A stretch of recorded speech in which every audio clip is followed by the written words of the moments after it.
Salut la compagnie, c'est Jules Melon et aujourd'hui dans la Pro-Ciné Critique, je vais vous parler d'un film suédois réalisé par l'immense Ingmar Bergman, Les Fraises Sauvages, sorti en 1957, dans la foulée d'ailleurs du 7e saut que j'ai déjà évoqué sur la chaîne, comme d'autres Bergman tels que Persona, immense coup de cœur, L'Heure du Loup, excellent aussi, Cris et chuchotements que j'avais apprécié mais qui m'a résisté sur certains points donc je le reverrai un jour, et je crois que c'est tout. Place donc aux Fraises Sauvages, dont je vous épargne le titre en suédois pour pas trop le massacrer. Déjà que là, sur le casting, je vais forcément faire des fausses routes niveau prononciation.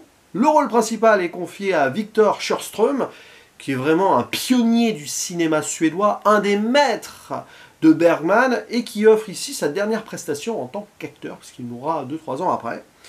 À ses côtés, des égéries du metteur en scène, à savoir Bibi Andersson et Ingrid Thulin. Il y a aussi Gunnar Björkstrand, Folke Sundqvist, désolé, et bien sûr Max von Sydow, qui était déjà là dans le 7e saut et qui a eu la carrière internationale qu'on lui connaît jusqu'au bout. Alors, nous avons ici un métrage très centré sur l'humain, psychologique, entre rêve, réalité et souvenir, où le personnage principal, un certain Isaac Borg, âgé de 78 ans, un docteur, va être amené à faire le bilan d'une existence alors qu'il doit se rendre pour une cérémonie où il va fêter le jubilé de sa carrière, bref, recevoir tous les honneurs. Et au dernier moment, il décide de ne pas y aller en avion, comme prévu, mais en voiture, entamer une sorte de road movie, car la nuit précédant son départ, il a fait un drôle de cauchemar assez surréaliste entre Buñuel, Dali, ce que fera David Lynch par la suite, et la 4e dimension, série qui commençait déjà à germer dans l'esprit de son créateur Rod Serling. Déjà d'emblée, il y a quelque chose de fort, très bergmanien en soi de toute façon, et dans ce cauchemar, il va faire face à la mort lui-même. Donc, il se dit peut-être qu'il faut marquer le coup là. Et dans ce road movie, qu'il entreprend avec sa belle-fille, qui est un peu en froid avec son mari, donc le fils du docteur, il va rencontrer des gens, mais aussi se destiner à revisiter un coin de paradis bucolique où poussent les fraises sauvages et où il a côtoyé une jeune cousine dont il était amoureux. Voilà, on voit ça à travers les souvenirs. Et donc les gens qu'il va ramasser au passage sont assez étranges hein, sur le papier, mais ancrés dans une forme de réel moderne de l'époque, notamment le personnage de Bibi Andersson, qui joue une autostoppeuse un petit peu irrévérencieuse, mais qui va aussi jouer cette jeune cousine. Donc vous voyez un peu les échos entre passé et présent, et aussi ce couple bizarre là, où le mari est très toxique envers sa femme. Bon, et évidemment, dans ce voyage, jusqu'à la destination, notre cher Dr Borg va pas mal réfléchir et voir les gens autour de lui aussi, ça va lui faire avancer certaines certitudes ou au contraire émettre certains doutes de ce qu'il a pu vivre et de ce qui lui reste encore voilà, à entreprendre dans son existence. J'en dis pas plus, on va rester vague. Hein. Mais c'est un film quasi psychanalytique sur certains points, donc Bergman est déjà là, avant même Persona, puis il sort du 7e saut, c'est vraiment des films qui se répondent en écho. Réflexion sur la vie et donc la mort, forcément on y est. Et moi j'aime beaucoup ce parti pris là qui était hyper original à l'époque quand même. Hein. Bah, déjà le 7e saut l'était en soi, mais là il y a autre chose, un peu plus terre à terre. Hein. Plus dans la réalité vraie de l'époque. C'est très fort de voir comment ici on navigue de façon un peu complexe mais très fluide entre cette réalité d'une personne âgée qui fait le point et voilà, c'est pas forcément très joyeux, mais c'est pas non plus très sombre. Il y a une part d'optimisme aussi derrière.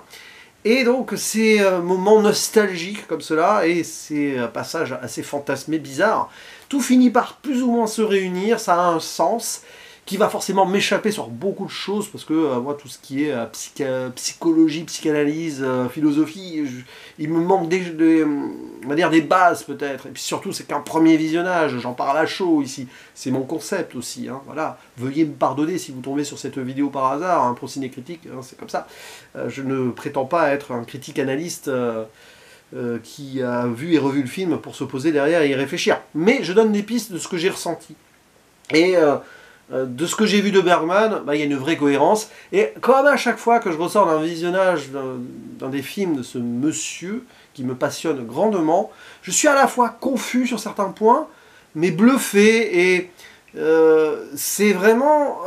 ça peut être complexe par moments, mais il y a une forme, comme je le disais déjà, hein, une limpidité très très très étrange sur l'humanité, et sur l'effet esthétique d'une mise en scène, qui ici est vraiment basée sur l'écriture et la narration de comment on va naviguer entre réalité, rêve, passé, etc. On avance dans un côté road movie hyper novateur pour l'époque. N'est-ce pas là l'un des premiers road movies de l'histoire à méditer? Et il y a cette construction qui fait que, même si le temps parfois se dilate ou est régi par une logique très personnelle dans la tête du personnage principal, eh bien on ressort de là en ressentant surtout et en retenant les turpitudes d'une existence, et on est toutes et tous amenés à en arriver là. Quand on, voilà, si tout va bien, hein, atteindra un âge avancé, forcément, la nostalgie, l'idée de faire le point, mais aussi peut-être continuer de l'avant avec optimisme jusqu'au bout, s'offrira à nous comme une évidence. Et c'est intéressant parce que finalement, ce personnage-là, donc il est sur la fin si on veut, mais il y a sa mère hein, qui est toujours vivante, qui doit avoir plus de 100 ans ou pas loin, et qui est encore là, quoi. Donc c'est marrant parce que là aussi il y a cette dichotomie que le film arrive bien à gérer, du oui ok toi tu vas finir, mais regarde il y a ta maman encore, donc c'est bien, toi tu as encore 20 ans à vivre, hein. C'est pour ça qu'il y a une forme d'optimisme un peu sur la finalité. Je ne dirai rien sur celle-ci, mais peu importe, quand on arrive au bout, etc. Et il y a plein de petits trucs, voilà, les relations entre les personnages, on va pas aller dans les détails, mais il y en a une qui m'a touché particulièrement. Bizarrement, c'est l'une des premières que l'on voit à l'écran, hein. C'est entre le docteur et sa gouvernante, qui sont comme un vieux couple, mais pas mariés. Et les dialogues, la façon dont ils interagissent, c'est super, et puis il y a un écho sur la fin. Voilà, c'est... Moi ça m'a beaucoup touché ça, c'est des petits détails comme ça, hein, mais vraiment très belle prestation acteur-actrice et très belle écriture. La gouvernante d'ailleurs qui est jouée par Yulan Kindal. J'ai bien fait de prononcer son nom pour le massacrer, mais c'est pas grave. C'était un peu écrit loin, là, et puis en rouge, parce qu'elle n'a pas de page Wikipédia en français. Donc, voilà. Bref, c'est un excellent film qui joue sur ces transitions et qui a cette fluidité de passage d'un monde à l'autre, si on veut. Et j'aime beaucoup cela. Et oui, David Lynch, quoi.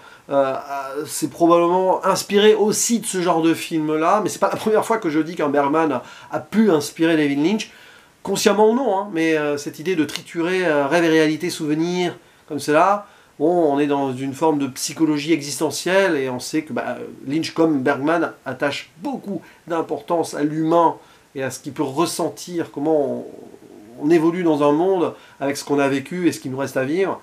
Donc là, on est en plein dedans, quoi. Donc c'est du pur cinéma bergmanien, tout simplement. Magnifique prestation de Victor Sjöström qui, ici, c'est son chant du cygne, hein, grosso modo. Et Bergman prendra le relais par la suite. Bon, c'était déjà le cas là, mais on sait ce qu'il fera après, hein, évidemment. N'hésitez pas à dire en commentaire ce que vous pensez de ce film, les fraises sauvages, voilà. La vie sauvage aussi, quelque part. Hein. Côté ces fraises sauvages, difficiles à trouver, mais qui, une fois cueillies, on les savoure, mais elles ne durent pas longtemps. C'est un peu ça, aussi carpe diem, hein, quelque part, cette vie que que Bergman nous présente et nous triture ici à travers son personnage principal. C'est assez flamboyant et riche. Et je le reverrai un jour avec plaisir. N'hésitez pas à dire en commentaire ce que vous en avez pensé, si vous l'avez vu ou revu, peut-être que vous aurez des pistes à vous, et ce sera toujours passionnant d'en discuter. Je vous dis à la prochaine, ciao.